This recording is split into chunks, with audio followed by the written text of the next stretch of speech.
David Ottlinger, good to see you. Good to see you, Dan. So welcome to everyone in the Sophia audience, Meaning of Life.tv, bloggingheads.tv, available on streaming video and audio podcasts. Also now you can see it on YouTube if you want. David Ottlinger, of course, is well known to blogging heads, Meaning Life TV viewers. Writes for the Electric Agora, is a, how should we call you? Should we call you a roaming independent intellectual? Is that what we should call you? By all means, it's very romantic. You might find David out in the Agora wandering around, having annoying conversations with people. We are here to an interesting sort of series of events, first sort of intramural within philosophy, and then spilling out to maybe a bit of a broader conversation in the New York Times, in a New York Times piece. So I'm just going to very quickly walk the audience through the individual parts of this story, about which David then wrote a substantial essay, which is then going to sort of constitute the bulk of our conversations about sort of the arguments he makes in the essay and what issues he thinks are raised by this series of events. So, and please, excuse me, because I am going to tabs to look at the dates and names of these essays. So the first thing that started, so everybody by now knows, because I've done several dialogues on it, everybody in the audience knows, there is a sort of a big fight going on inside philosophy, as there is in the culture at large, between transgender ID activists on the one side and what are called gender critical feminists on the other.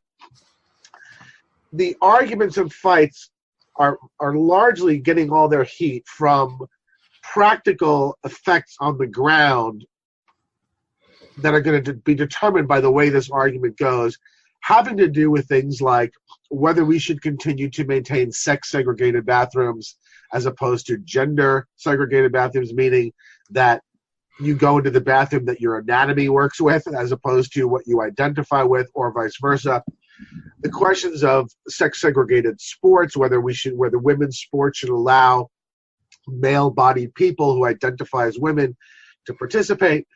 Prisons, I mean, you can imagine all the sectors of sort of life across which this has implications. We sex segregate intimate spaces as well as other areas to preserve certain safety issues for women, as well as to maintain what we thought when we introduced these sex segregated ideas was a level playing field. So that's yeah. Go ahead. Yeah. So a quick note on that's going to be important for me. Yeah. Is there's a fight and there's a meta fight. What's the meta? Oh yeah. Yeah. The meta fight, isn't there? The fight is partly political, partly philosophical, or we're going to be exploring the boundaries thereof. But it's a question of what the sort of metaphysical and political status of transgender people are, and specifically whether they are members of the gender they identify with. Right. Right. And then there's the question over, is that an appropriate debate for academic philosophy, or is that an appropriate thing to debate in even the popular press? Right. And some people are able to say that it's not a proper debate, and that people who take the positions deemed wrong should be more or less drubbed out of the conversation, right. Which is most of what I'm talking about in my piece. Right, right. And actually, this sort of, so this now plays out in terms of the series of events that I'm going to describe. So this has become a big enough issue within philosophy that 12 philosophers saw fit to go into the pages of Inside Higher Education to basically write a letter that they signed saying that philosophers should not be sanctioned over their positions on sex and gender. In other words, arguing, saying, look, we've got to allow gender critical and other people critical of these sort of trans activist ideas, we've got to allow them to make arguments. And you're absolutely right that many on the trans activist side, I'm sure everyone has heard this mantra, trans women are women, trans women are women, not up for debate, not up for debate. There certainly has been a push to say, look, this whole discussion is off the table. We are what we say we are, and you're just going to have to you're just going to have to accept that. And if you don't, we're not going to allow you within polite conversation. We're going to basically label you, brand you, publicly shame you, try to drive you out of the conversation. And obviously the gender critical people are refusing to be driven out. One of the notable signatories of this letter was Peter Singer, and it should be mentioned that Peter Singer is part of a group that's starting a journal, the Journal of Dangerous Ideas, where people are going to be able to publish anonymously, precisely in order to prevent trans activists from driving them out, and other sort of activists who want to do this sort of thing from trying to drive them out of the conversation, since they won't know who they are. Right? So the Inside Higher Education piece drops on July 22nd. Following this, the trusty and always reliable Justin Weinberg of the Daily News, who, as everyone knows, is a close friend of mine, he hosts a response, but this time signed by anonymous authors. Well, composed and signed by anonymous authors. Well, signed by anonymous is a contradiction in terms. Well, you're right. Yeah. Well, however you want to put that. He posted an essay written by people whose names do not appear on it. Right. Although they are known to him, he bothers to tell us. Why does he bother to tell us that? I found that very strange. If I spent my time trying to figure out why Weinberg does what Weinberg does, I'd have even more gray hair in my beard than I do now. Fair enough. So they write this thing that basically it's not so much a response to the letter as it is a sort of we have every right to treat these people this way, the gender critical feminists, because they're not really doing philosophy; they're activists. Right. And so we're gonna get down. They're doing activism. We're gonna do our activism, and our activism means we're gonna try to drive them out of the conversation, right? And then all the usual sort of slanders and slurs and attacks on Kathleen Stock and all the regular cast of characters gets dragged out. A day after. Right, so that piece drops on August 6th. A day after, in the APA blog, the American Philosophical Association blog, another letter is posted, this time signed by 33 people. 33 people who belong to what I, in a recent essay, referred to as the woke triangle. Right, so it's all these, a lot of the same cast of characters that signed the Rebecca Tuvell letter are on there. A lot of the cast of characters that we are now becoming more and more familiar with within philosophy, who seem to always pop up when these issues come to the front. They write this letter. This was being a direct response to the IHE piece, and what they essentially say is that, well, it's the same warmed over. Yes, people should be able to speak and express views, but they shouldn't be allowed to harm people, right? And of course, gender critical feminism, their writings are accused of causing harm. They also trot out their we're experts stuff. They say in a note at the end that they're very disappointed in Inside Higher Education because the 12 people who signed the letter are not experts while in this particular area, while the 33 are. And why didn't you? Because they tried to send a response and IHE would publish it. They're like, well, you should have published it because we're the experts and that sort of thing.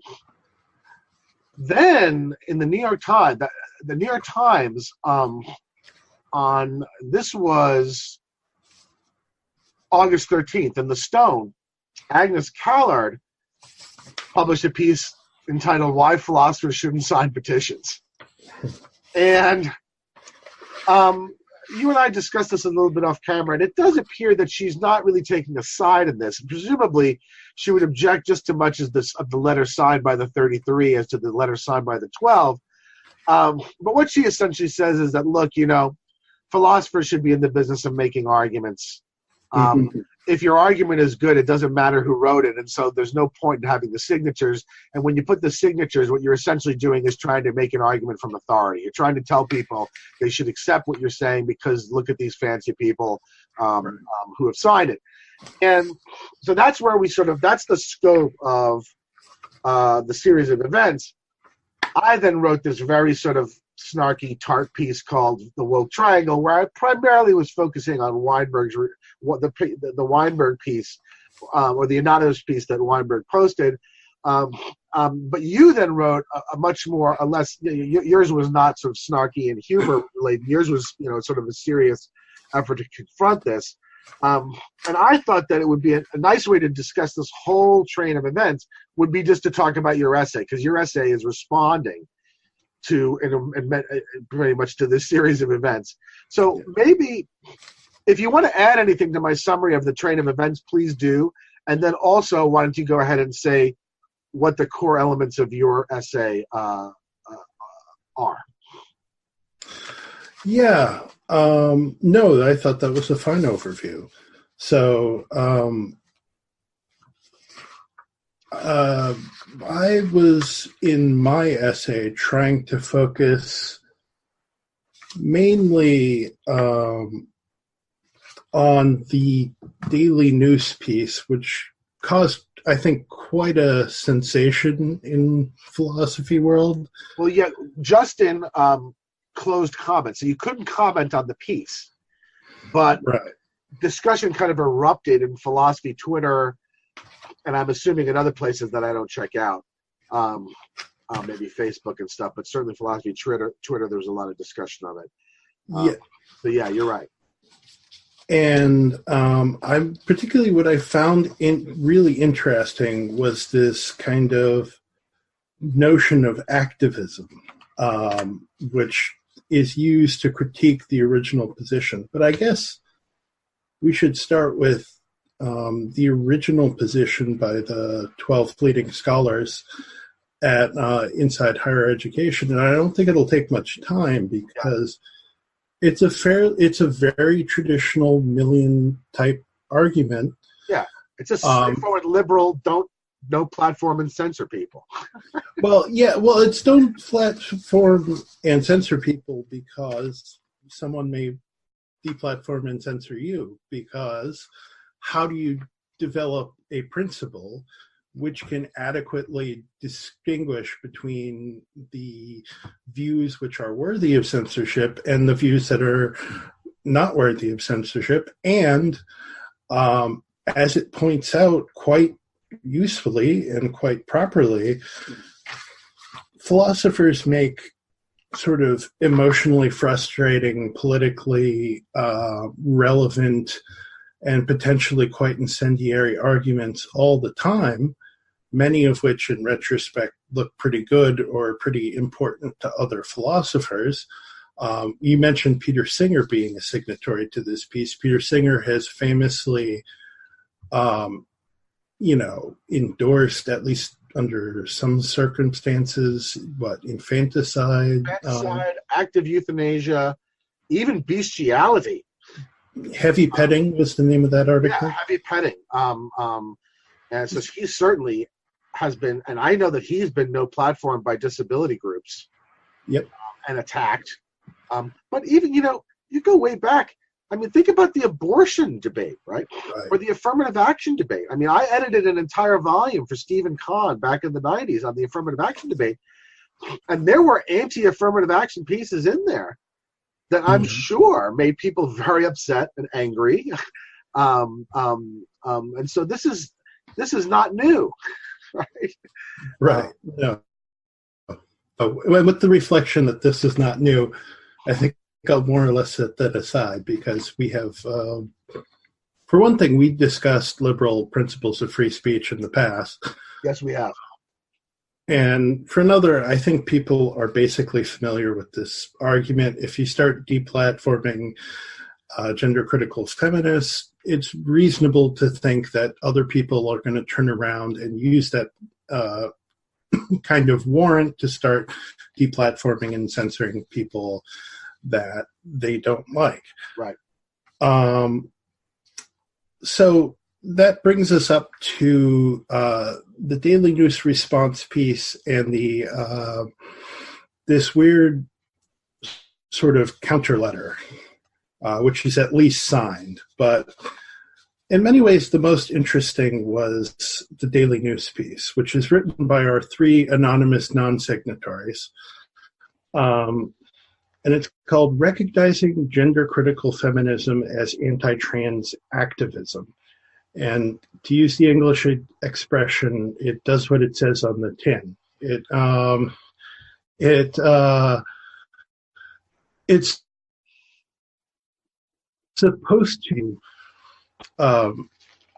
the fact that what gender critical feminists are doing is not philosophy and not scholarship. It's actually activism. And then once you see this, you will see that they should not be included as a serious part of this conversation. One of the first things that I noted about this was that this divide that seemed to be totally presupposed and unargued for in the piece is this divide between activism and philosophy or scholarship. But first, I think we kind of have to establish what do they mean by activism. And what they mean by activism is stranger than you might at first think. And I think actually, Jason Brennan, a hot libertarian philosopher, well-known guy. When you say hot, are you commenting on his sexiness? No, or that he's currently trending? He's well published. Okay. That's all I'm interested in. It says as much about me as you're not interested in his body. You're interested in his mind, right? It's a purely platonic interest. But he made some comments, I guess, on Facebook originally, and then they got reproduced in Brian Leiter's blog, which is where I saw them, where he said, you know, these authors accuse gender critical feminists of activism, but then they don't do anything to gather evidence for that claim. Right.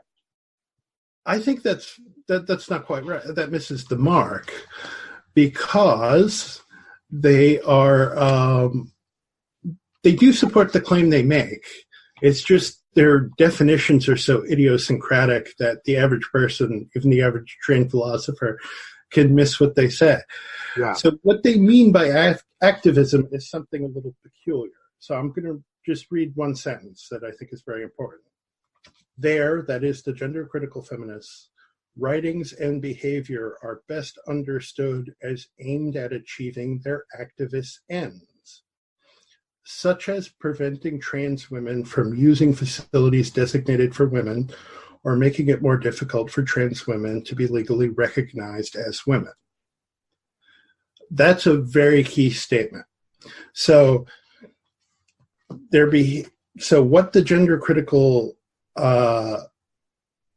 philosophers are described as doing is best understood as activism, because it's best understood at achieving their activist ends.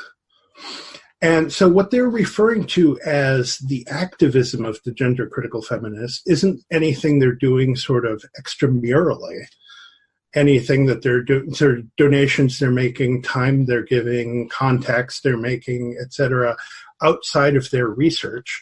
They're referring to their research as the activism itself. Yeah, yeah. And the reason it's activist and therefore non-philosophical and non-scholarly is that they're best understood at achieving activist ends. You know, one thing just occurred to me. I mean, and I don't remember. I read the piece more than once, but I don't remember exactly whether they say anything about this. But I definitely said something along these lines in my own piece. Do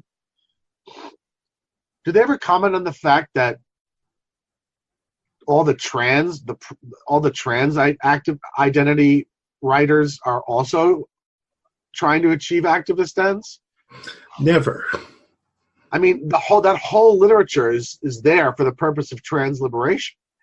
Right. I don't understand why, it can't be this simple. I mean, because normally one would expect more than this from, highly educated people, as these people are. It can't be that activism is whatever I don't like, right? Right. I mean, it could be, but that would be really disappointing, right? Yeah. But do you think that that's what's going on? It's just they're just saying, well, trans activism. I mean, activism is people doing stuff for ends that we don't like, and everything else. The stuff, if it's stuff that we liked, it's not activism. Then it's serious philosophy. I think it ends up collapsing into that.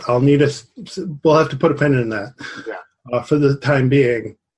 But what they explicitly commit themselves to at first is that if you're doing any research which is specifically aimed at an activist end, which seems to be any real political effect, then what you're doing is not philosophy or not scholarship.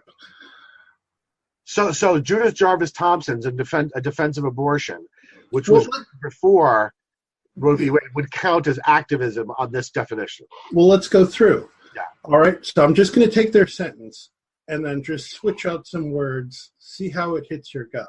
All right. Quick gut check here. The classical utilitarian writings and behavior are best understood as aimed at achieving their activist ends, such as prison reform, reforming prisons and expanding the franchise. Right, Bentham and Mill. Yeah. Pro-life philosopher writings are best understood as aimed at achieving activist ends like restricting access to abortion and creating a culture in which life is valued. Right. Pro-choice philosopher writings are best understood and aimed at achieving their activist ends, such as providing free access to abortion and to contraception to women across classes and in different demographic groups, etc. So, I mean, I just don't see what social and political philosophy or what moral philosophy you can't immediately plug into this formula and call activist. You could actually do it for like great classics. I mean, John Locke's Second Treatise of Government. Right? Which was created as a political pamphlet during a political crisis. Right. Rousseau's Social Contract, right? Absolutely. He was an active revolutionary. He died in the revolution. Anything by any founding father? Right. Right. And remember the dialectical point. The dialectical point is this stuff that we successfully label as activism is justifiably no platformed. That's why it's a response to the letter by the 12, right? The letter by the 12 saying don't know platform, and they're saying, oh, you're right, you shouldn't know platform, but only if it's philosophy. If it's activism, then everything's fair game. And so we should know platform Bentham and Mill and John Locke and all of these people because they fit the definition of activism, right? So to make that point explicit, you have to look at Very nice, David. You're absolutely right about this. Yeah, because they do dance around this point ever so slightly. And I'm going to really try to hold them to their own words here. Now, inevitably, I'm going to have to read their own words a little bit. Yeah, that's fine. But so the very first paragraph refers to the letter that we already discussed at Inside Higher Education in favor of permissive speech standards. A recent letter published at Inside Higher Education argues that we should not censure writings by so-called gender-critical philosophers. We agree with the authors of the letter that philosophy should be a discipline in which sensitive and controversial issues are investigated with patience, care, and insight. So that's immediately interesting, and I didn't even note this in the essay. So there's a letter that says we should not censor writings by gender-critical feminists. We agree with the authors of the letter that philosophy should be a discipline in which sensitive and controversial issues are investigated with patience, care, and insight. So someone casually reading this would say, we should not censor writings by gender-critical feminists. We agree. That's not what they said. But then there's the but.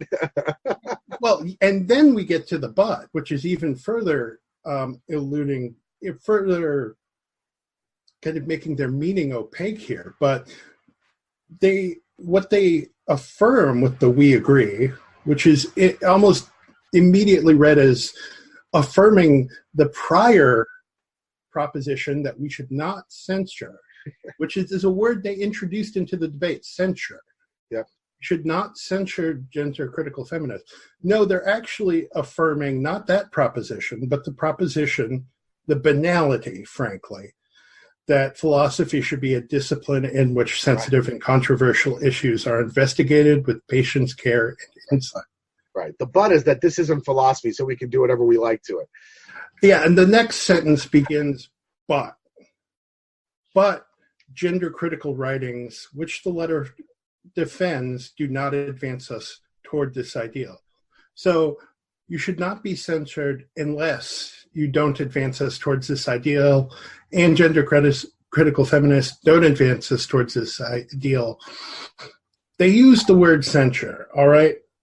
I have to import that word myself to describe what people are trying to do. Yeah. And I think it's legitimate, and I've argued why I think it's legitimate in pieces in the past and in discussions in the past. Here, they use the word themselves, and they're making their intentions really quite clear. Yeah. That they think these should be, and there's a little coyness, which I won't go into later in the essay. It's equally disingenuous. Yeah. And part of another revelation I had, last night I sat down and read all these pieces in order, and then fell asleep. Fell asleep immediately after. No, fell asleep reading about the alt-right. So between all that, I don't know how I didn't have nightmares. But a revelation I had is that they, the fact that they're making an argument for a kind of social informal censorship is clearly displayed in the fact that they didn't put their names on it. The original letter for Inside Higher Education has these eminent people's names on it. Yeah. And the reason it has their names on it is they're affirming basic standards that are completely familiar within the discipline. These people, these three anonymous people, but known to Justin Weinberg, are going strongly against those traditional values and scruples of the discipline, and that's why it was dangerous to put their name on it. And when something dangerous comes up, they don't do it. Yeah. So they didn't. So that's prima facie evidence that what they're doing is supporting a form of censorship. So I'm sorry to have to go to those lengths to establish what the authors intend, but I have to with these people because they're deliberately opaque. I mean, there's just no way around it. Yeah. So should we get to your prior question about, are they just talking about, so we've made our case that this definition of activism won't do because you could censor anything. Yeah, it includes way too much. Before we sort of start analysis, what do you think the letter from the 33, the APA blog letter from the 33 adds to this? Or do you think it doesn't really add anything?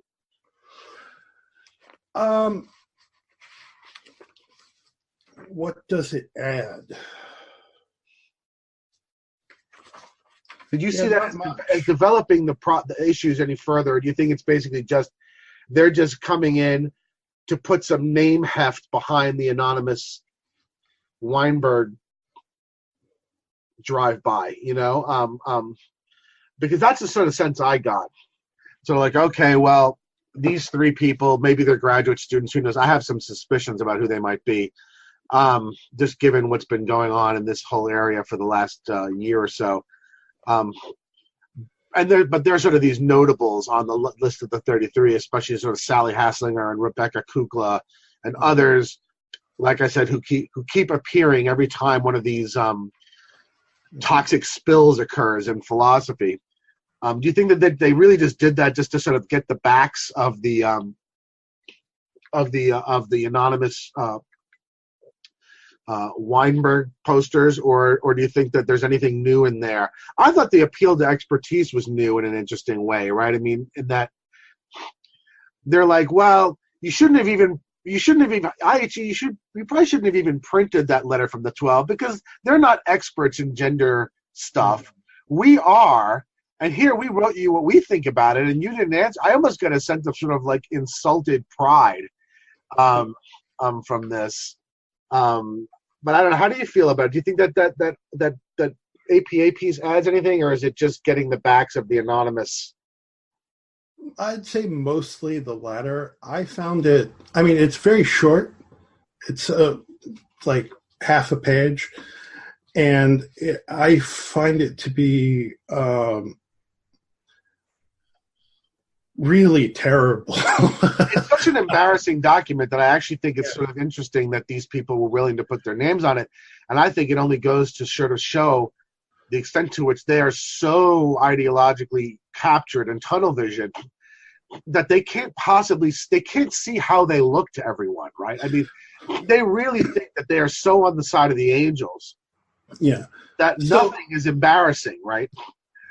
So basically the intellectual core, if we can call it that, of the letter is what we've already discussed, which is sort of use of the harm principle. They put a slightly different spin on it. Basically, they say, consider differences of power and vulnerability in speaking and when our words have the effect of reinforcing structures of oppression. But by reinforcing structures of oppression, they mean ultimately doing some kind of harm to some vulnerable group. And that's the basic justification. So the intellectual idea is the same.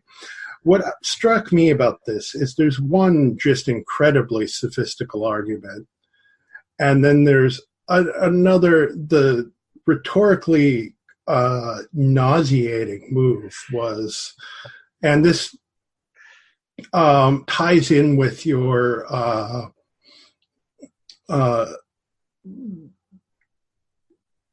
point about appeal to expertise. So there's been kind of a thing going around in philosophy world about, and outside of philosophy world sometimes, about the legitimate use and illegitimate use of, oh, well, you haven't read the literature. They're always telling you to go read the literature whenever you disagree with them. They say, well, I don't have to argue with you. You know, the literature has already taken care of that.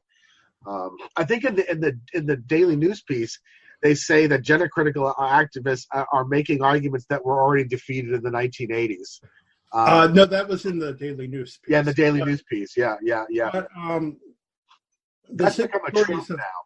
Yeah, the signatories of the APA letter, in addressing fellow scholars in feminism and gender, philosophy of gender, link to Stanford Encyclopedia of Philosophy entries and say, obviously you guys need to read the basic entries on such subjects as feminist metaphysics and feminist perspectives on sex and gender.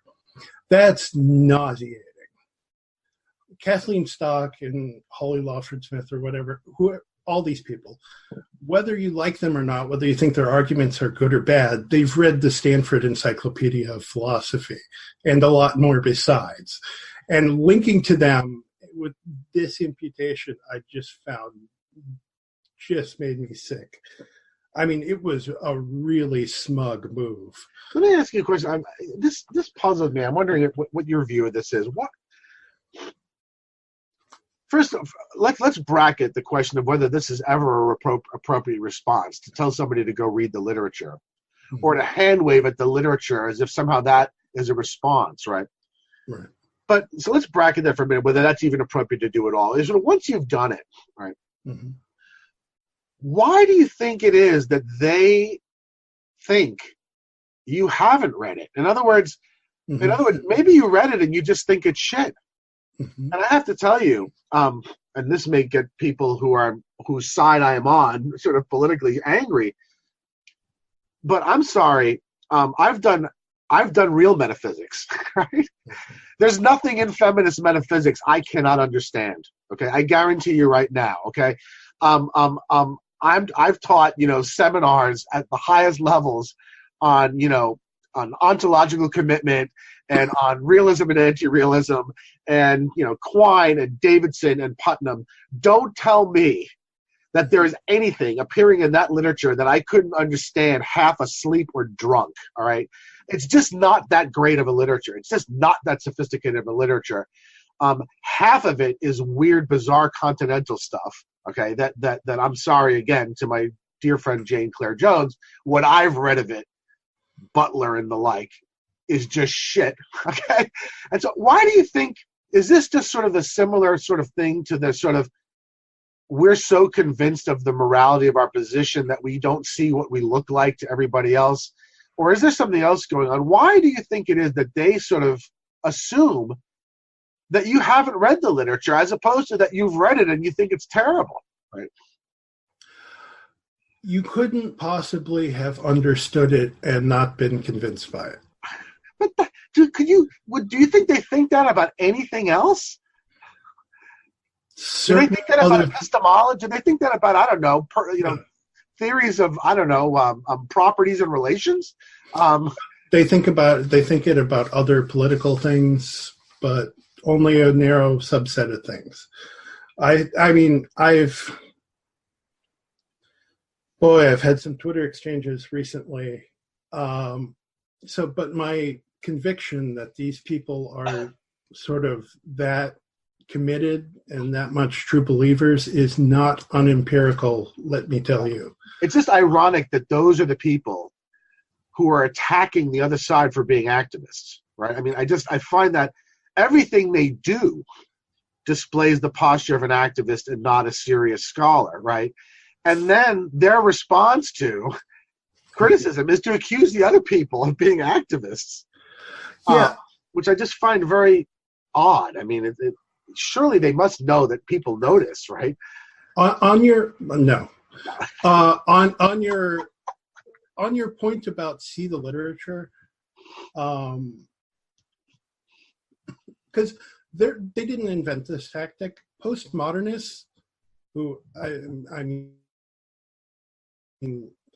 get a whole video about how allergic I am to postmodernism, but because it's just bad philosophy. Yeah. And beg your pardon.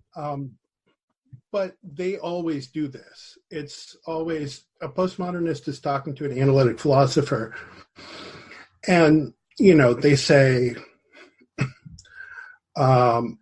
"Here's my postmodern claim." Analytic philosopher, I don't think that's right. Postmodern philosopher, well, you probably didn't understood it since you're an analytic philosopher and you only know Frege and Carnap, and they always talk like it's still 1945, and like analytic philosophers have never come across Heidegger or Hegel. And, right. I find that personally insulting because I'm not a fully fledged philosopher. I'm a fairly junior person, but the two places where I have studied philosophy seriously are places that had very serious continental and various serious analytic philosophers. And the people I spent the most time around were in many cases either continental philosophers or people who had continental interests. I've read some Hegel. I've read quite a bit of Nietzsche. Throw it at me. I'm capable of understanding it. And it's not that the tradition is so foreign to me that I must have gotten it wrong. It's that I didn't like your claim. Yeah. So anyway, that is a rhetorical tactic I'm familiar with and annoyed by in other contexts. Yeah. So let's get back on the sort of trade we're on. So, I mean, we still have the New York Times piece to get to. But before that, we're on this business about activism and your thesis about it. So you had asked me a question, does this whole activism business just collapse into stuff we don't like is activism? The standard we've seen so far clearly does not work. Right.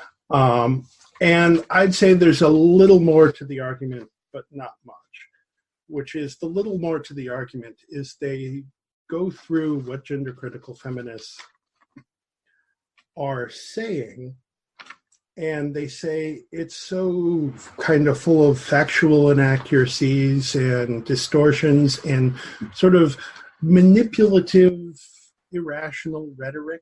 I think they use the expression dog whistles. Oh, God, dog whistles. Yeah.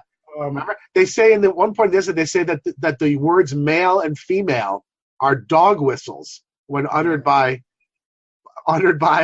gender critical feminists. Right. So basically the whole thing is that gender critical feminists the arguments they're making are so slipshod that they cannot be considered reasoned debate at all, and therefore they're just not up to the standard to be included in the conversation. Right. Pardon again. I actually think that kind of move is more legitimate than it might seem in some cases, and is interesting. Actually, Bob recently did a little thing about flat earthers. Did you see that? Yeah. Where flat earthers, the way they're arguing is so tortured and so weird and so the wrong way around that I think the legitimate thing to say about them is to say, this is not debate. Whatever you're trying to engage me in, it's not debate. And therefore I'm not inclined to indulge this.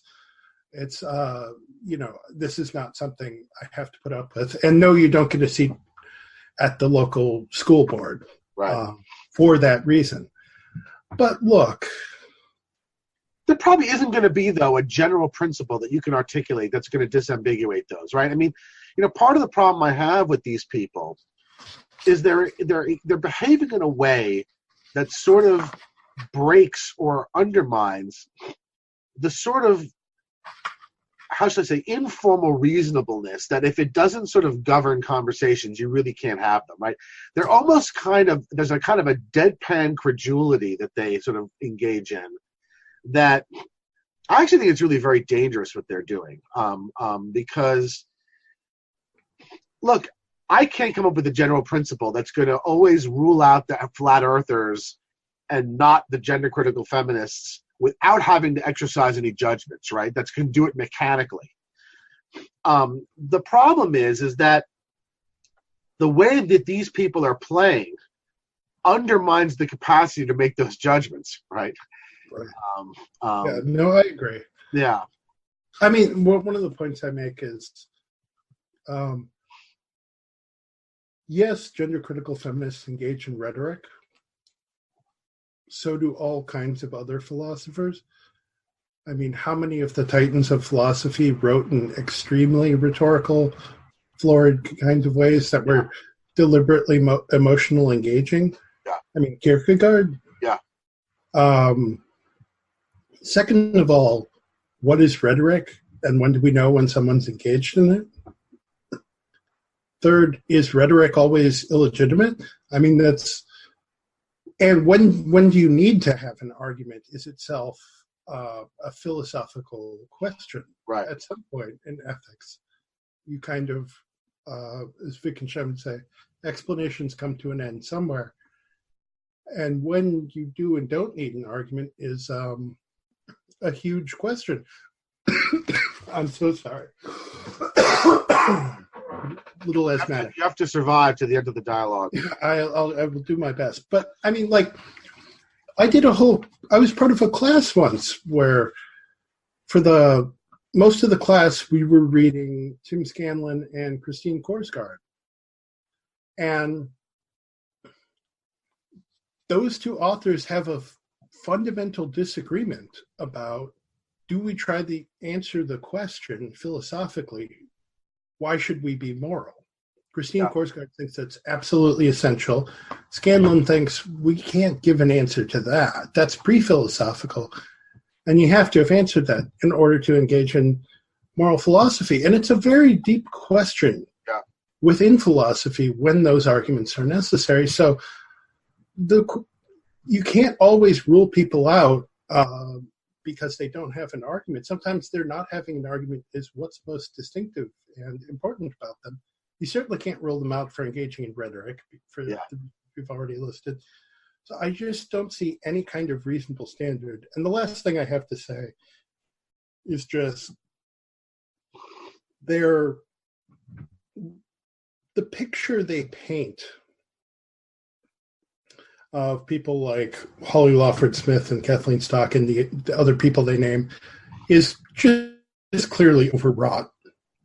It's just not a fair picture. And I have my own problems with those people, and I would not want to defend everything they've ever said or written. But their arguments, I mean, I find their arguments much, much better than, say, the average argument for panpsychism. Yes, I mean, that's yes. Yeah. Which is considered as a serious area in philosophy. Yeah. Championed by some major people. David Chalmers, Galen Strawson. I mean, heavy-duty people. Yeah. So, I don't buy that this is so silly as to be something we can just dismiss out of hand. And or so dangerous. I mean, at one point in my woke triangle piece, I wrote, I described the universe of people like the anonymous authors and the 33 as living in a bizarre universe in which middle-aged lesbian professors are deemed so hazardous to their colleagues and students that they must be targeted by academic mobs for the purpose of stripping them of their employment. I mean, you can watch video of Kathleen Stock talking. And I'm sorry, I don't believe anyone who tells me that they think that they are afraid for their safety. You say that to me, you are just flat out lying, okay? You're just flat out lying. I don't believe you. And I wish more people would just look these people in faces and say, you are a liar. Stop lying to people's faces. Either get serious or expect what's going to come back, right? Because what you're doing now is engaging in just flat out smearing and manipulation.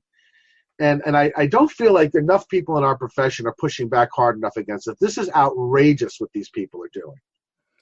There's also there's a conversation going on right now,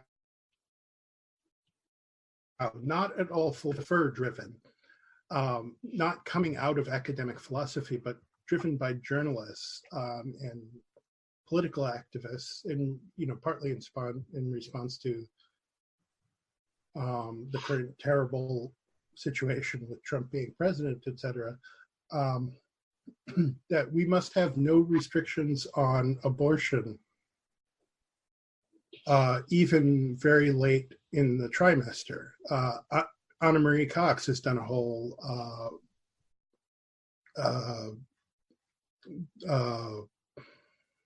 podcast about that. Now, that is going inevitably to kickstart the infanticide debate. Right. There's a video online where Michael Tooley and Don Marquise, I hope I have his name right. I'm sorry. We'll find it later, and we'll link to the video. Then we'll make sure it's.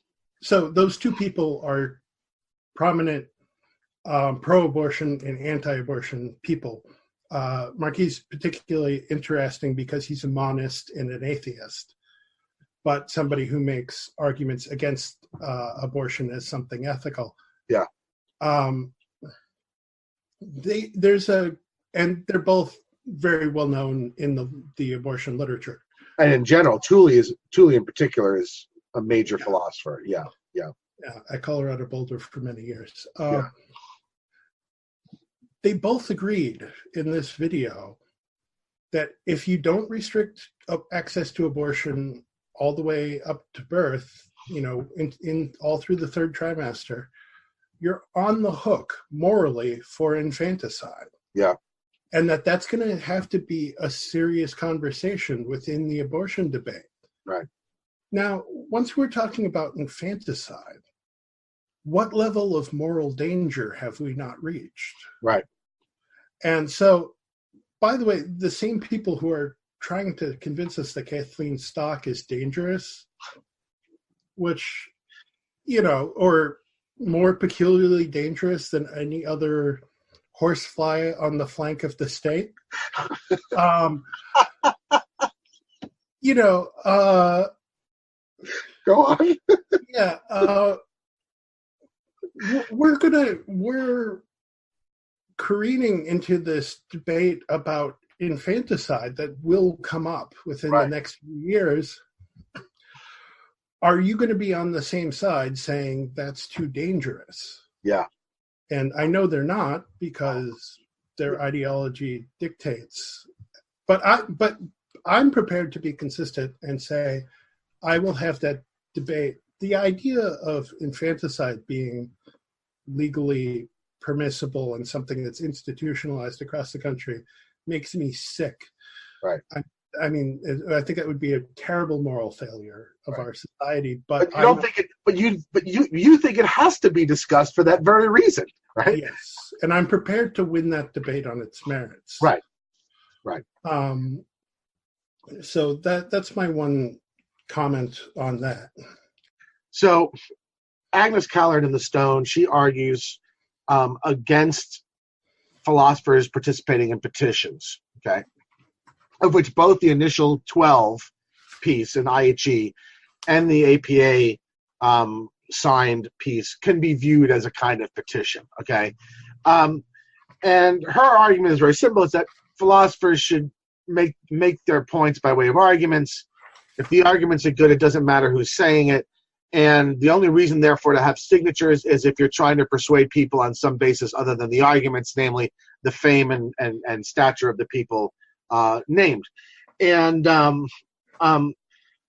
thought that the difference between Callard and, of course, the anonymous writers being that she seems to be very equal opportunity about it. I'm inclined to see from her piece that she is as much opposed to the 33 as to the 12. I didn't get a sense that she's disingenuous on this. And it seemed to me that this is simply a variation on the argument against activism and philosophy, or philosophers being activists.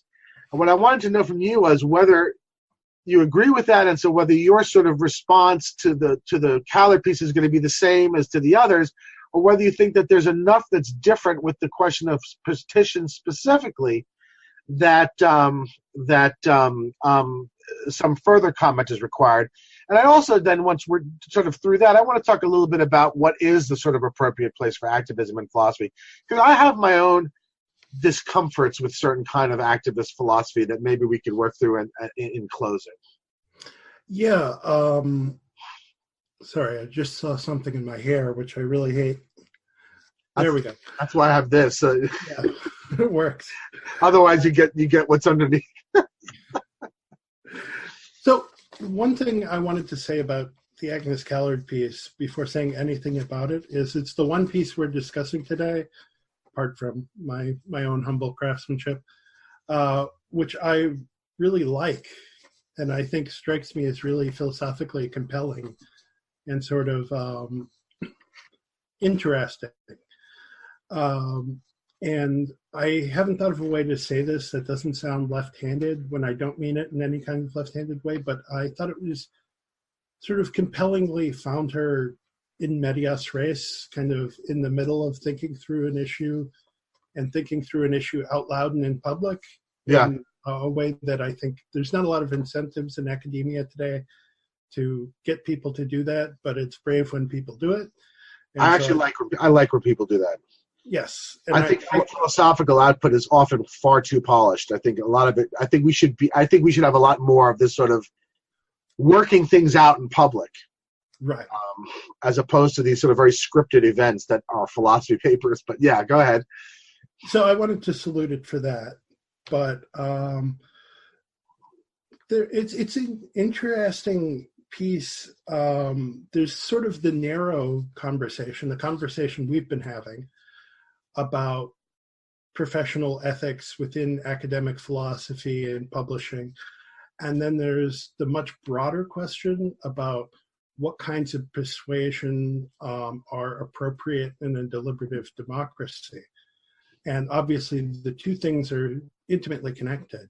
And there are times where it seems to me like she can't help but generalize to the larger. You can't really have the narrow conversation without making your views on the larger issue known. Yeah. That's probably true for all of us. Which is an interesting insight in itself, that this is sort of a microcosm of a larger societal debate. But there are some times where when she's on the cusp of making a point, I feel she kind of reverts to the narrower conversation. But more directly to your question, so what is her view on activism? I would not say her view is quite an anti-activist stance. It is more only pro a very narrow type of activism. She is herself, after all, writing for the New York Times and making a positive argument, and a positive argument of a moral and political nature. So she obviously countenances some kind of activism broadly construed, unless we take her as sort of obviously self-contradictory, which I'm not inclined to. Right. But the thing is, she only seems to support basically people in public making here's my premise, here's my conclusion, here are my reasons for supporting X. And that is the only way to be, as she puts it at one point, philosophical all the way down. If we do anything that, apart from that, we're sort of, what should we say? Adulterating seems too strong, but watering down the philosophy. And particularly what she objects to is anything that creates, and this is a quote, a pressure to believe that isn't grounded in explanatory force. A pressure to believe that isn't grounded in explanatory force. You know, I'm tempted to respond to that with kind of a Wittgensteinian response, and that is, what you're asking for is not possible. But I suspect that she's not making a general metaphilosophical point. She's talking about these more tangible, in the public sphere conversations, I think, right? I mean, she's not talking about basic beliefs in the philosophical sense, right? Because clearly, that's a kind of foundationalism that we know is false, right? I mean, that's if anything has been sort of like thoroughly discredited in philosophy, the idea that reason can go all the way down is one of them, right? It would seem to me. There aren't too many people who believe in indubitable foundations anymore, or at least I wasn't under the impression that there were, right? But I don't think she's making that sort of point, right? She's not making. She's really talking about when we're engaged in public discourse, right? We need to give arguments, right? Right. Yes. Yeah. But it's not only we need to give arguments; it's we need to give only arguments. That's yes. Go on.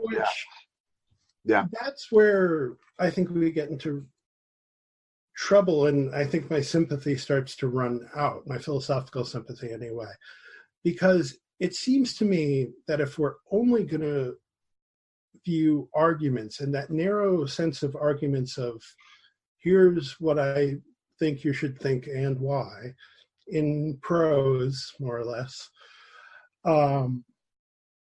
then it seems like a lot of things which are regular features of civic life in all functioning democracies have to be sort of ruled as illegitimate. Yeah. In a way that just seems implausible. It seems our idea of what democracy is and what democracy should be reasonably responsive to the real world and what actually proves to work. And when we're sort of that free, when our ideal of democracy is that free from how any democracy actually runs, that's when I start to get nervous. What says Dan Kaufman? No, I listen. I mean, I like the idea. I like the way you formulated that. She's not just saying that when we engage in public discourse about matters of public concern, we have to make arguments. Mm-hmm. She's saying something stronger, that we have to only make arguments and not do anything else, and that somehow the doing something else actually takes away from the arguments, right? Right. In other words, she's arguing that public discourse should proceed in the manner of an academic paper, and that seems clearly too strong because there's too many perfectly, legitimate and necessary forms of public discourse that are then going to get ruled out. And I tend to agree with that. And I only wonder whether she's intending to be that strong, or whether that's where the point at which, as you described it, she's returning back to the internal, the intramural argument about philosophy, saying, no, really, I just really don't like when philosophical luminaries do this sort of thing. Well, that's where what she objects to is, again, a pressure to believe that isn't grounded in explanatory force. And she says that even something as relatively subtle as a whole bunch of people putting their names to something, which is hardly, I don't feel clubbed over the head by the fact that a whole bunch of people decided to put their names to something. So something that's sort of rhetorically easygoing is sort of too forceful in a non-rational way. I don't see, it seems like we'd have to strip out all kinds of other things, right? Which I'm not too inclined to strip out, just like basic protesting, rallies of any kind, I would have to assume are sort of non-deliberative or non-democratic in this way. Yeah. And that seems to me wrong. And I want to drag in the last piece, which is Justin Weinberg responded directly to the Agnes Callard piece. And yeah, that's right. I'm sorry that he did. Yes, you're right. And while I've talked about where my sympathies drift away from Callard, reading Weinberg, they shift sort of back to her. Because if Callard's concern is we're not being rational enough, right? And we need to get rid of these other methods of persuasion which are sort of non-rational. Weinberg then makes a response to this where he says, well, the reason we need all of these other kinds of methods of persuasion is because of practical urgency. You mean like we need to hurry things up, sort of? Yes. And the arguments take too long? Yes. And there's this sort of rhetorical tick that I don't think he was aware of in writing, but he constantly contrasts philosophical and practical. So he talks about when subjects veer a little, I'm reading again. When subjects veer a little from practical professional matters into substantive philosophical issues. So to go from practical professional matters into substantive philosophical issues, you apparently have to veer, right? So he naturally takes it that the two things are going to be separate. Yeah. And that if you're getting from one to the other, then you're somehow off course, veering. And he says, he takes up Callard's line of we should be philosophical all the way down. And he said, as we head all the way down, if we need to make a few decisions along the way, ... Right. So on the one hand, we have Agnes Callard being philosophical all the way down, and she means all the way down. Yeah. On the other side, we have Justin Weinberg making decisions on the way to philosophy. Yeah. Which seems to be making them pre-philosophically, making them prior to kind of philosophical reflection. And I want to be somewhere in between these two people. And yeah. It does seem to me very important that Callard, that when you engage in any kind of rhetorical sort of method of persuasion, you should also have that argumentative backing to it.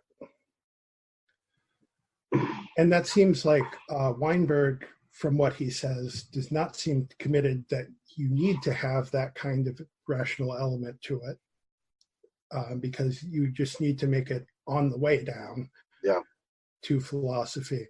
Yeah. But it does also seem to me that it's more legitimate than Callard would allow to supplement the argument with these other sorts of non-rational methods of persuasion. Yeah. This is such tricky territory. And that's why I don't think that, like I said earlier, I don't think that you're going to be able to come up with a general principle, right? I mean, it's going to have to be a matter of judgment. I mean, I think it does matter, right? So let's take somebody who's on the very much on the transactivist side and who is very rhetorical, and Rachel McKinnon, right? Mm-hmm. And so she's involved in this is the Charleston College of Charleston philosophy professor who among other things, went after Martina Navratilova as a transphobe and tried to, and got one of her sponsorships pulled. Mm-hmm. So McKinnon is engaged in an argument in the public sphere about how people should be treated within various frames of reference and context, right? And she makes whatever argument she makes. And I think it's relevant that she personally behaves like a horrible human being while she's doing this, right? That to me, that is somewhat discrediting, because she is, in a sense, saying she's saying something about how people should treat each other and how people should behave in these various frames of reference, but she's also exhibiting behavior, right? And I don't see how the two come apart, right? On the other hand, though, I can think of an awful lot of very unpleasant people mm-hmm. who even while their presentation, their unpleasantness is communicated, mm-hmm. nonetheless would want to say, you got to give credit to them. I mean, the arguments are damn good, right? I mean, in other words, I think there's a relationship, but I don't think you can sort of draw a hard line or come up with a principle that'll distinguish when and where. I am of the impression that there is a level of awesomeness of arguments that if Rachel McKinnon were making them might partly mitigate. In other words, her personal awfulness partly has the impact it does is because the arguments are shit, right? Now, how much better the arguments have to be before we should dismiss the personal awfulness as kind of just a sort of idiosyncrasy, I'm not sure, and I don't really think could be determined in advance. So what do you think about this? I mean, it seems relevant, but you couldn't really give a theory of when it is and when it isn't, and when it ceases to be and when it starts to be, right? Well, I'd say there's a distinction to be made between people who were sort of personally awful, but it's not directly relevant to their philosophizing. There's one, I'm not going to name any names, but I've heard stories firsthand about a very famous philosopher of language, that he was just a jerk and an awful person, et cetera, et cetera. But he was writing about philosophy of language, and, there's no direct relevance to him being sort of mean to his graduate students and, what's the relationship between meanings of words. What does become more interesting is when the people are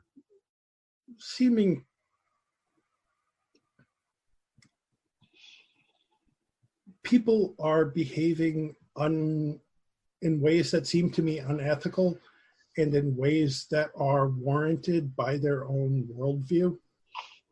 That's interesting. And the worldview that they're selling and making arguments for. Right. There's something I've been trying to articulate recently among a lot of these sort of people who are very concerned with social justice. And the best formulation I've come across so far is there's a neglect of the ordinary virtues. That a lot of what they do is the niceties, as we might call them, right? I mean, this. Well, I want to word a little more robust than niceties, because I mean they permit things when it's sort of congruent with their ideology and omit things or forbid things when they're inconsistent with their ideology, without a lot of thought to what is conducive and erosive to virtue.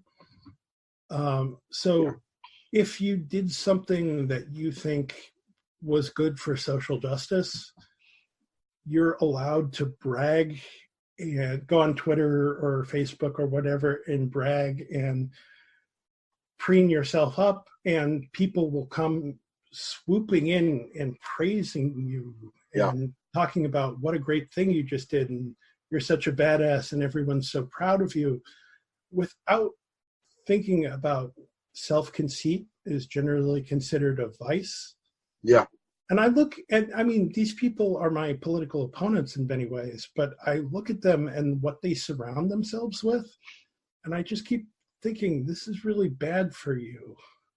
Yeah. And it makes me, oh God, you can't say. I think though, you nailed it a minute ago. You didn't. I said niceties. What was the phrase you used? Ordinary virtues. I said the ordinary virtues. I think that this. Look, I want to say that the reason these people are doing this is that the reason these people are behaving this way is because they really feel it. But I'm actually starting to think that the whole thing is very manipulative, right? I mean, that actually the people are much worse than I thought, and I'll tell you why. Because it seems to me that it's in order to suspend the necessity of the ordinary virtues that one constantly invokes the scenario as being one of an emergency, right? This is why you keep throwing out, if you keep doing this, these people are going to commit suicide, right? This is why you keep weaponizing suicides. You keep, trying to convince everyone that middle-aged lesbian professors are these terrible threat to people. In other words, look, it's sort of like, how do you suspend the normal, ordinary liberties, courtesies, prerogatives, etc. in a society? You declare martial law. Now, when do you do that? You do that when there's an invasion, right? Right? I mean, you do, and so if you want to control that way, where there's no invasion, you have to characterize there as being one, right? And it seems to me that the constant hyperbole, the constant emergency language, the constant invoking of suicide, the anonymous trans philosopher who made this public manifesto, I have to leave philosophy because I'm unsafe if I go to a conference and Kathleen Stock is walking around there, right? Rachel McKinney, people are going to kill themselves, people are going to die, and all this. That's a way to justify oneself acting like a fucking shit, right? And it's very manipulative, right? I mean, it really. I'm more and more convinced that this is a tactic. This is not innocent. This is not that these people are really so convinced that they're in jeopardy that they just can't control themselves and they just let loose and all of that. This strikes me as very premeditated. Sort of like somebody who gins up a threat to declare martial law because he wants to get rid of these pesky newspapers asking him questions, right? It's sort of like the Al Haig version of philosophy. Sort of like Al Haig doing philosophy, right? I mean, I'm going to take over now, and I can do whatever I want. I feel like it doesn't strike me as spontaneous and innocent bad behavior. Right? Well, I'm a student of Nietzsche, to some extent a student of Freud. There are all kinds of things between innocence and conscious and premeditation. Yeah, fair enough. Are they innocent is a word. Now, I take your point, and I agree with your point that there is a sort of function to the arguments that they make. The constant emergency status there's right. A function to it, but you don't know that it's premeditated. Consciously premeditated? Do you really think that people as smart as Sally Hasslinger really think that someone's going to die if they see Kathleen Stock at a conference? The smarter you get, the more separate books you can keep. Oh, you mean? I mean, that's, yeah. You do? You really think that these people really think, Rebecca Kugler really thinks that some trans philosopher is going to kill herself if she sees Kathleen Stock at a conference? Well, that's a little, I think, farther than even they would go, but that they think that these things contribute to a system. What was the phrase? See, that's already Weasley. What the hell does that mean? I mean, that's Weasley already. Pretty long stories on what they mean by that. And that gets back to my old point about autonomy of the individual goes missing in a lot of these stories. And we're all sort of ciphers where we just sort of take in the structures and cultural forces around us, and then that just kind of determines our behavior. Yeah. And we're helpless to sort of mediate that in any real way. Yeah. And then if you take that worldview, the world does look like a dangerous place, because any idea or trigger, like the whole idea of trigger warnings or being triggered, which has now been so parodied that it's kind of gone out of vogue. And has also, by the way, been empirically disconfirmed. I mean, there's not a major study out that shows that actually the trigger warnings don't do any good at all. Right. Why that metaphor, right? Like a trigger is something where just a little bit of pressure, it's deliberately designed so that if you put just a little bit of pressure on it, bang, something instantaneously happens. Yeah. And there's a big combustive reaction to that. And if you think that you're like that, your interior states are like that, where if something comes and puts a little pressure on you, bang, you can have this just sort of inevitably follows that you have this strong internal event that's negative, then the world's a very difficult place to navigate. Yeah. Yeah, I mean, look, this is a sort of a direction I'm always reluctant to go in, and I mean, it's something I you can't rule out, but you know, anecdotally and also statistically, we know that amongst our students, the rates of mental illness are just through the roof, and I'm getting the impression, just anecdotally, even from just stuff I'm reading in places like the APA blog, etc., that the ranks, especially of the younger philosophy professors, are filled with people with all sorts of mental illness issues. And you start to wonder, it's like, gosh, is this a tactic, or is it just that the demographics of philosophy professors are changing to reflect, as the younger cohorts come up, changing to reflect what's happening generally across the society, which is rising rates of anxiety and depression and other things, to which, then you start wondering, okay, maybe it's neither premeditated nor innocent, but kind of an ill reaction, right? But I'm very hesitant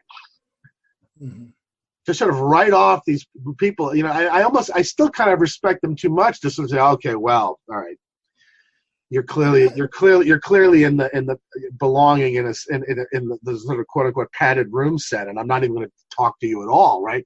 I'm sort of very reluctant to do that, but I mean, I guess it's possible that what we're seeing now is simply the effect of the changing demographics and the rising mental illness statistics that we're beginning to see across the board. I don't know if you have a view about this.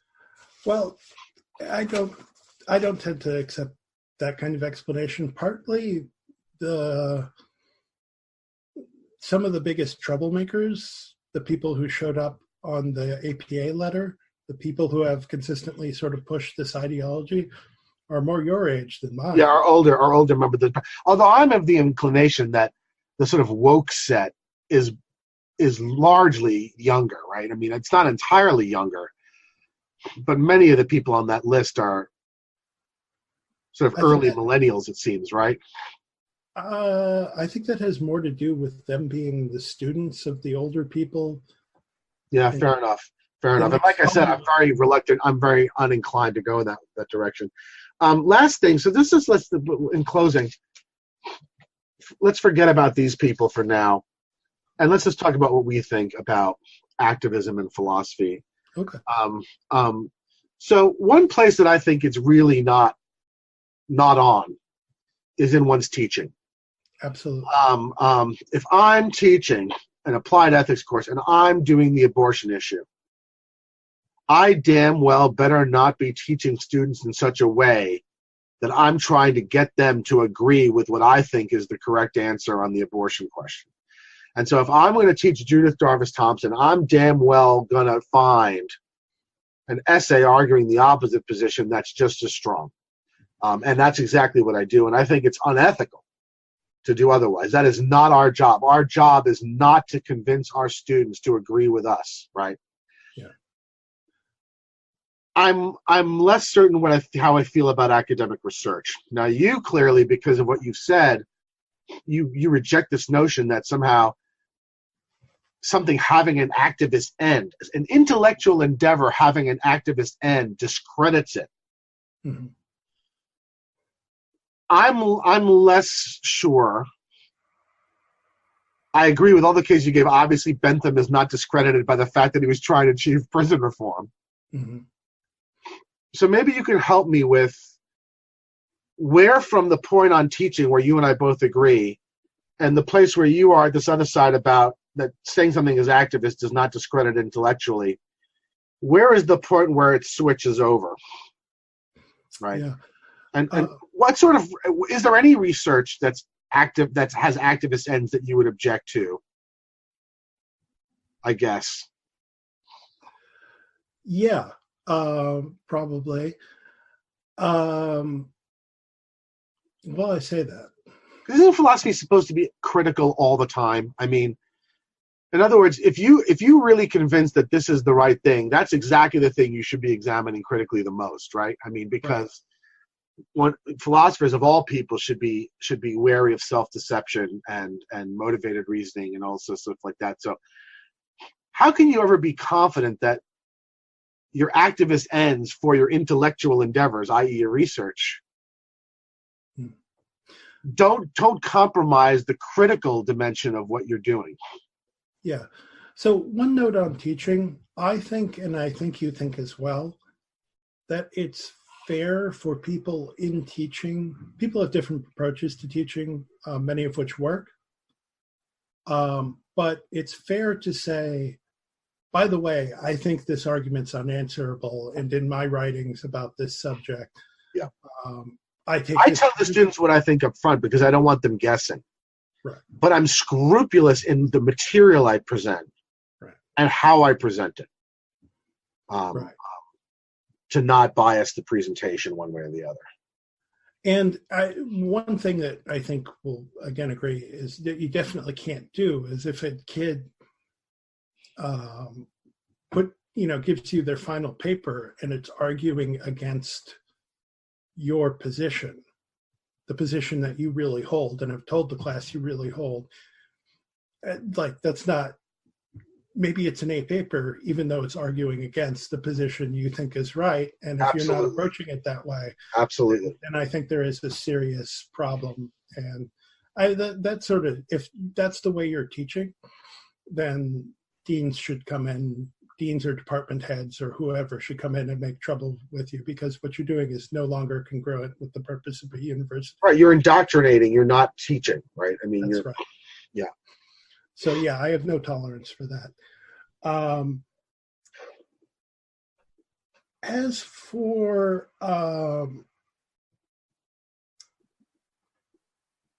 how does one have an activist end in one's research without compromising the critical dimension that all philosophy is supposed to have? I guess is what I'm asking you. By being open to criticism of that basic end. So, I mean, I gave the example of when I was at a real philosophy conference as a student. Thomas Pogge was in town in Atlanta, and he was also, everyone knew, also being involved in some charity work while he was in town. So he was absent from some of the sessions. And it seemed to me people didn't generally have a problem with that. Right. And it's not the sort of thing people generally have problems with.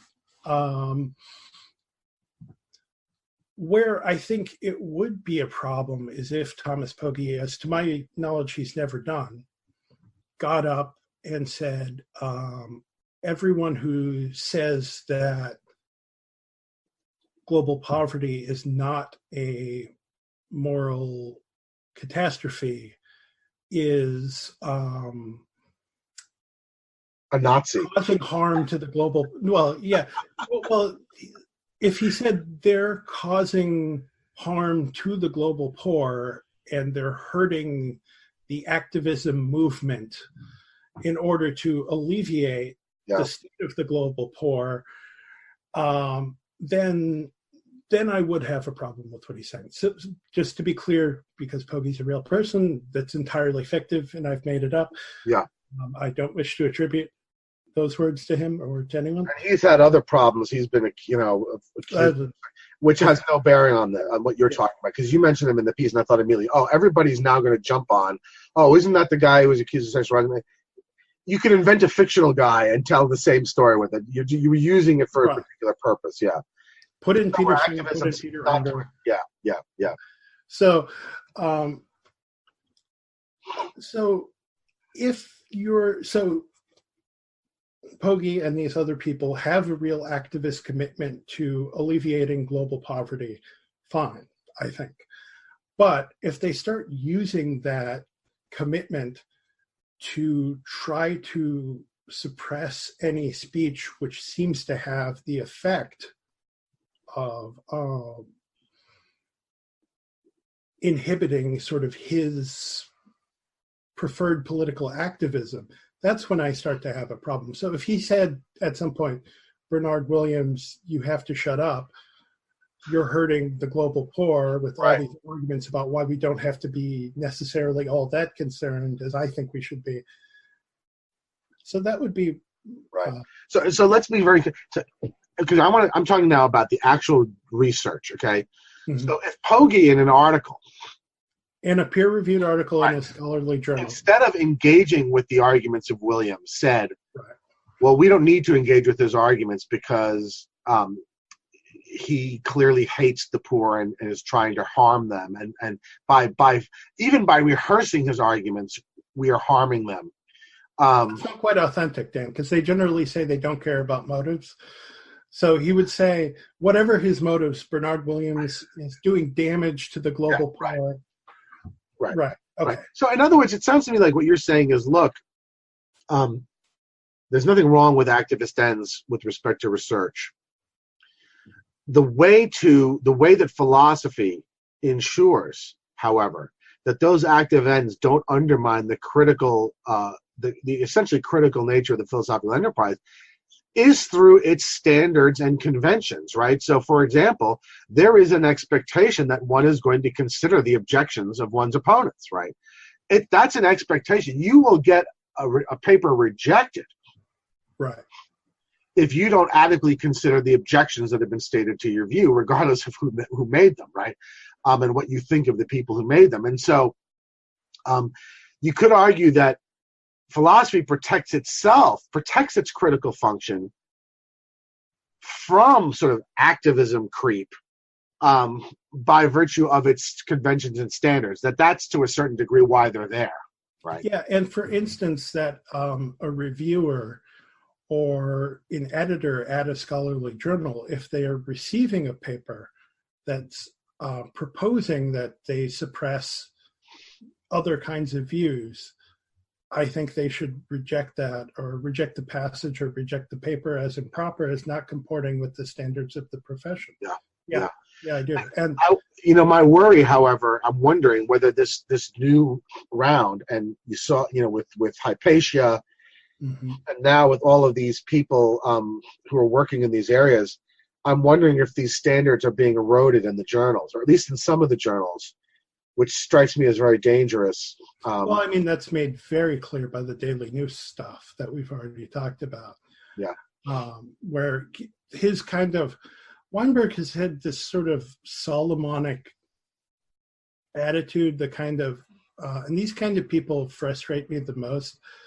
The people who are like, maybe de omnibus dubitandum, or maybe we should suppress some things that are, it's kind of dangerous to say certain things, so let's split the baby and come in somewhere in the middle.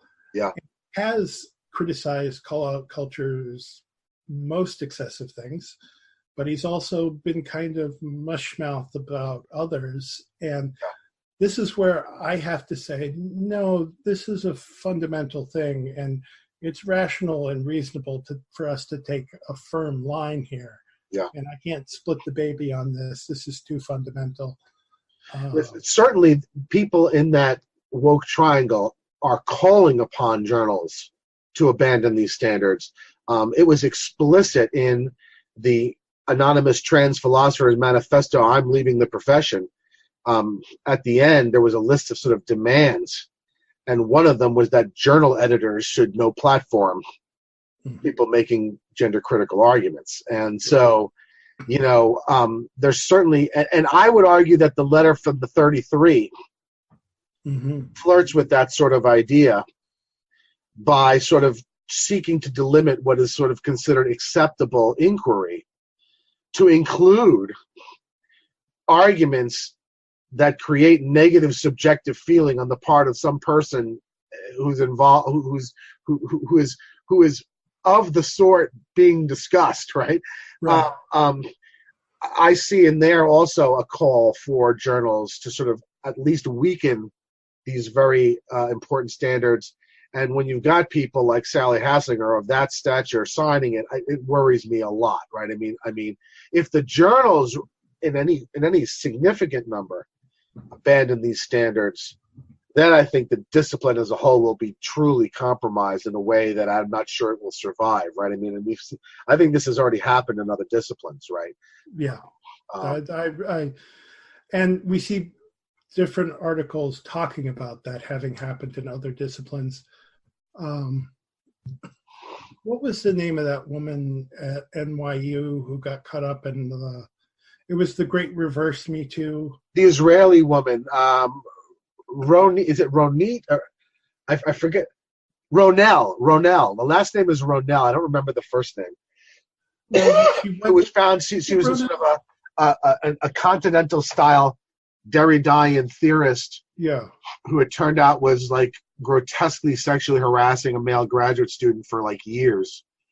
And Avital Ronell, that was her name. Yeah, Avital is what she goes by. Yeah.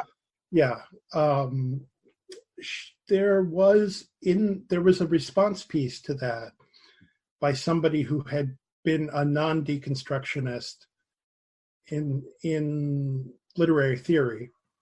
And he talked about how the deconstructionists build this closed circle where they form a little community, they get hold of a journal, they get hold of certain academic departments, and then they just, as far as the outward basic processes of academic research, people being peer-reviewed, people publishing in journals that are owned by Wiley Blackwell or whatever, it's all on the up and up. But intellectually, it's just this kind of it's lost its relationship to the De Omnibus Dubitandum and all a real critical collision between differing ideas. And I don't see a lot of that in philosophy now. I'm concerned about it. Hypatia resisted that role and then died. Yeah. And that's not good. And I kind of miss Hypatia in some ways, because it did publish a lot of good papers, and it was resisting that role in trying to have the conversation on substantive philosophical issues between Justin Weinberg tribe on one side and kind of our tribe on the other side, and trying to keep things together as much as possible. And I'm not sure what's going to happen, but I am concerned about it. Yeah. Well, David, this was really interesting, important, not just for philosophy, but I think that you very successfully showed the way that this is important for sort of public discourse more generally, and how this is spilling out from the intramural to the societal. And we're going to link to all the stuff we talked about, to David's piece, to all these pieces we mentioned, and thank you very much. And I look forward to the next time we get together here.